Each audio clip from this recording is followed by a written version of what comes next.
Now that the pool events in swimming are over, something of a pool party for the competitors and the fans. It's underway at Club France. Clovis Casali picked the short straw for this difficult assignment. Clovis, where are things at? There are worse assignments indeed, Francois. Here it's all about celebrations at the Club France. I can tell you the French male swimmers are here.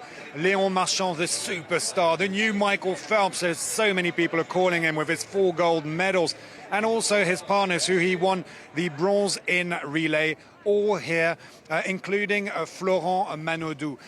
He is, of course, the French flag bearer, and you can see around me more and more people, some people saying hi, more and more people, because the French swimmers are about to appear on stage to celebrate with all their supporters. And Clovis, it's, as you mentioned, bronze in the relays to finish it all off. A bit of a bittersweet feeling for the British, who finished in 4th place. Indeed, Francois, and we are, after all, an international news channel, so we're not just going to cover Club France. This morning, I was at Club GB in the Bois de Boulogne, and I got the chance to talk face-to-face with Adam Peaty. He's a legend in the sport, possibly the best 100 meters breaststroke swimmer in history. He won 2 gold medals in the last Olympic Games, and this time he only got silver. He did get COVID after all, so he was clearly not on best form.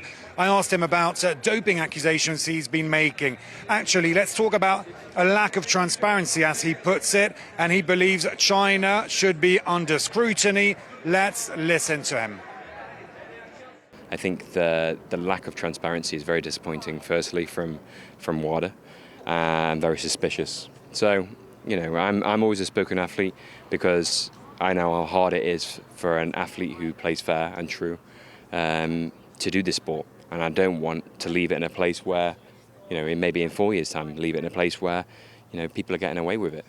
They should be held accountable, because not is it only fraud for the people that are racing, but it's fraud for the people watching as well. And we need to treat it as so.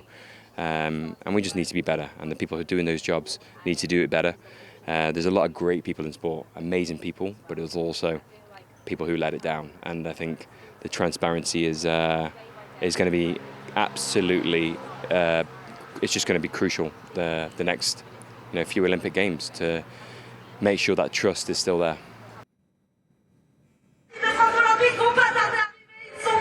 And clearly he needed Adam Peaty to get this off his chest. And I asked him, do you think you will continue swimming? Do you want to continue swimming, or are you going to retire?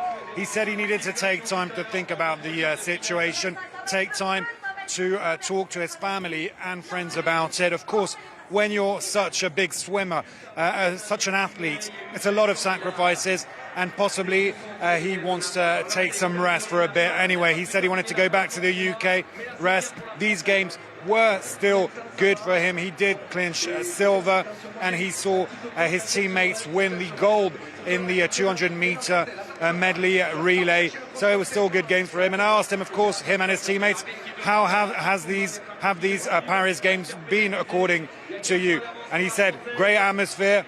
And his teammates said, yes, but the food not that great in the athletes' village. And that's why they got their own cook over. Clovis Casali, we're going to have to continue this discussion about what the British consider good food. Thank you for that live update from Club France, where they're awaiting star swimmer Léon Marchand.